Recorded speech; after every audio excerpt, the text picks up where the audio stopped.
So we've managed to do now a gigawatt hour of energy storage deployment worldwide.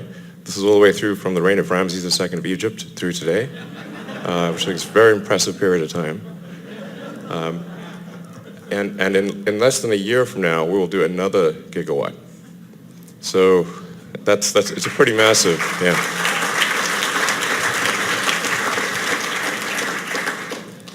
So the rate of stationary storage deployment is going to grow exponentially. I mean, it's really, I think for many years to come, each incremental year will be about as much as all of the preceding years, which is a crazy growth rate. It's also a sort of a production limited thing. We would actually be able to do more if we could produce more. And we are producing a lot of batteries. So, in fact, next quarter at the Gigafactory, we expect to make more battery capacity than all other EVs combined worldwide, including China. So,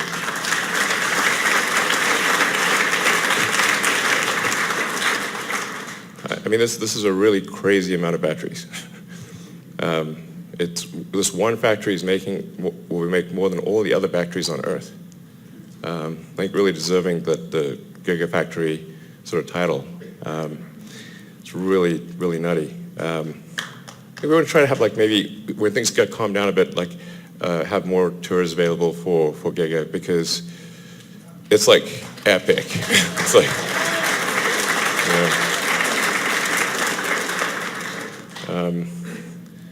yeah, it's at least 2 hours to just walk through all of the parts of Giga at this point. Just to walk through everything takes 2 hours.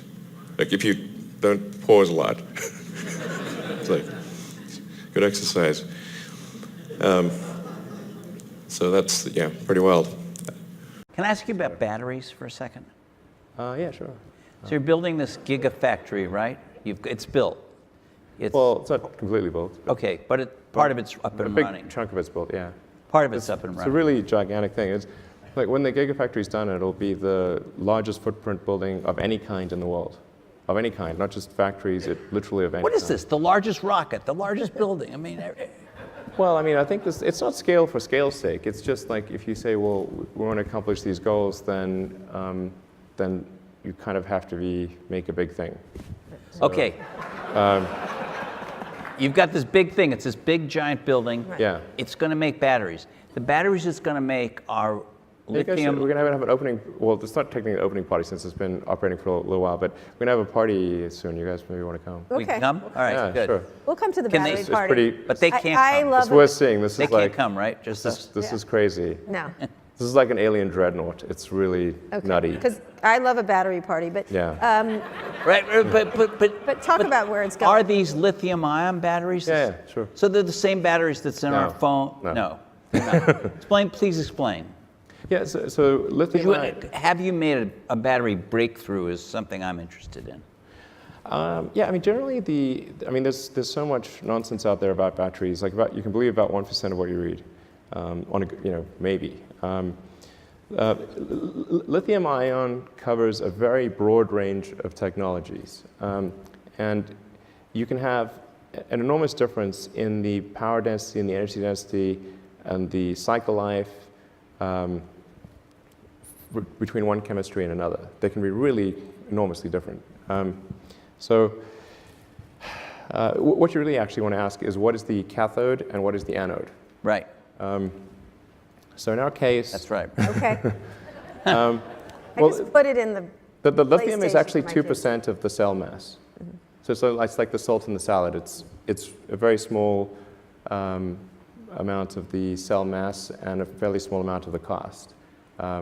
But it sounds like it's big because it's called lithium ion, but it really, our battery should be called nickel graphite because it's mostly nickel and graphite. Okay, and it's nickel, cobalt, aluminum, but battery, other little things, and graphite with a silicon oxide layer. Battery efficiency or power, the power that you can store in a certain mass seems to be move very slowly, at least compared to, we're used to Moore's law, pushing integrated circuits faster. Batteries kind of are always, in our consumer devices, always lagging behind. You've built this giant thing, the biggest building in the world it's ever seen. It's not fully built, but yes, it's You're building pretty the big biggest chunk is building built. the world So has yeah, ever yeah, seen. yeah. To make batteries. Your whole business depends on batteries in these cars.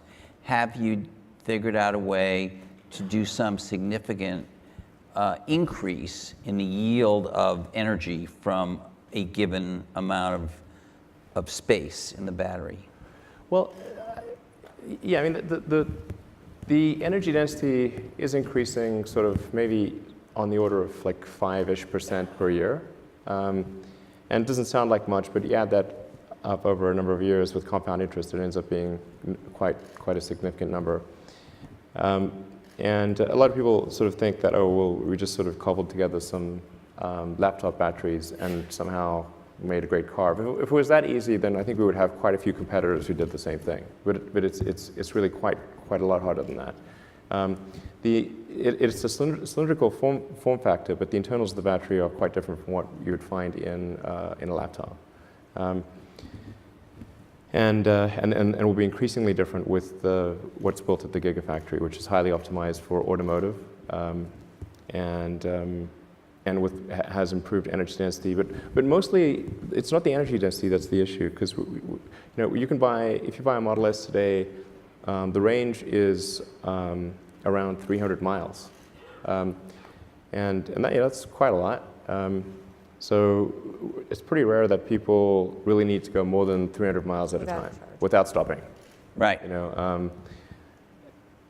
So I don't think we really have a range issue. And we could make a 400-mile range car today. Like, that wouldn't be too big of a deal.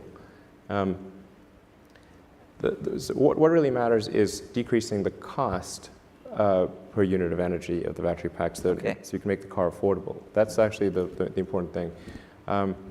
So there's really two main dimensions along which cost optimization and making something available to the mass market can be achieved. One is design iteration, going through multiple versions of something, and then the other is economies of scale.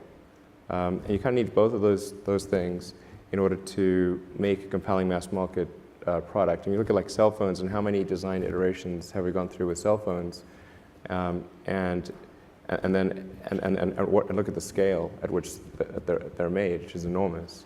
And that's what enables everyone to have a supercomputer in their pocket.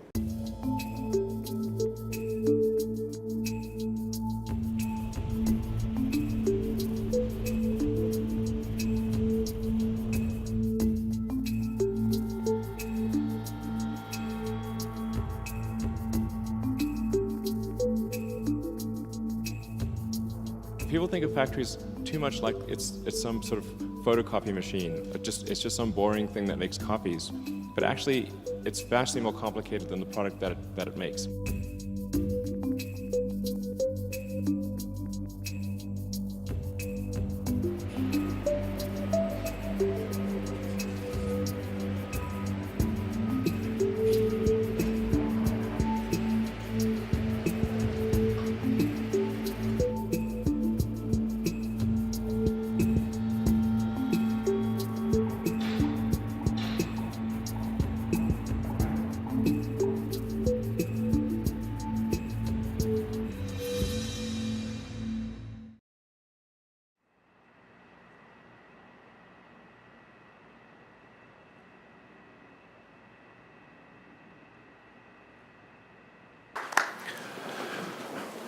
Well, I thank you for coming. And I'd like to start off by just thanking Governor Sandoval and the Nevada legislature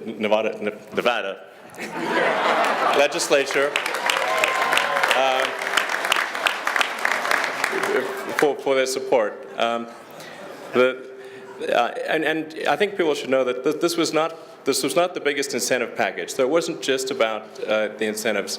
And what the people of Nevada have created is a state where you can be very agile, where you can do things quickly and get things done. It's a real get things done state, and I think that was a really fundamental.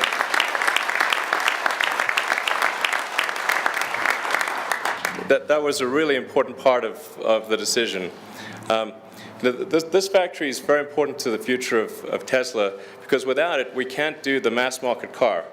So in order for us to produce a high volume, affordable, compelling electric car, which has been the mission of Tesla from the beginning, and I'd like to acknowledge J.B. Straubel, co-founder and CTO of Tesla, and Dermot O'Connell, head of business development. And there's a tendency to sort of focus a lot of stuff on me, but it's really just, it's not me. It's like everybody else at Tesla. So anyway, but the Gigafactory is really vital for the future of Tesla in order to produce this mass market affordable electric car, which has been our goal from the beginning. And so in deciding where should we place this, we had to say, okay, where are we going to have high confidence that this factory is going to be ready on time, so that when we're ready to produce the vehicle, the factory is ready to produce the battery packs. That was truly the most important thing. And then, of course, can we operate that factory cost effectively so that the car itself can be affordable? And I think people in Nevada should be very proud that that's the state you have. It's a great state, and I'd encourage other people to come here as well.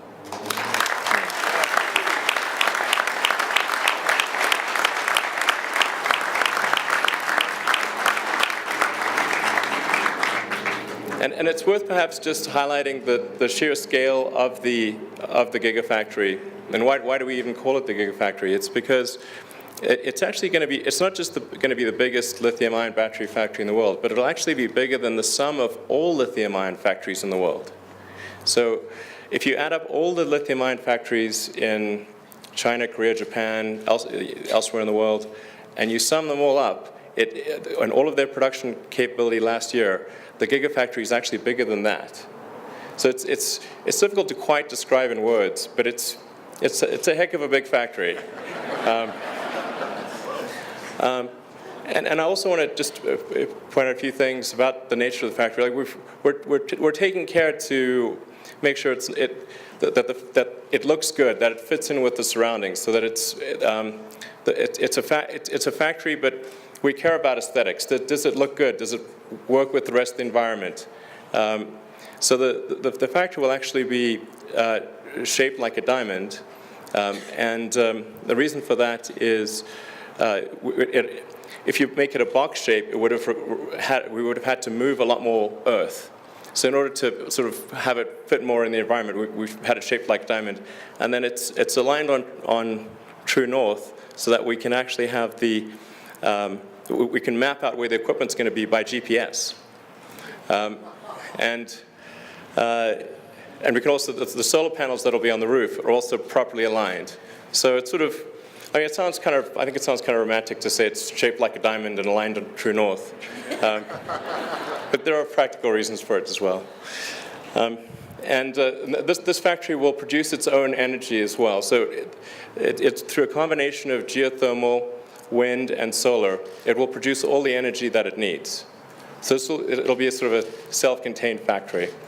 And we're going to make sure that people can visit it and come look and check it out, because it'll be worth seeing. So, well, thanks again.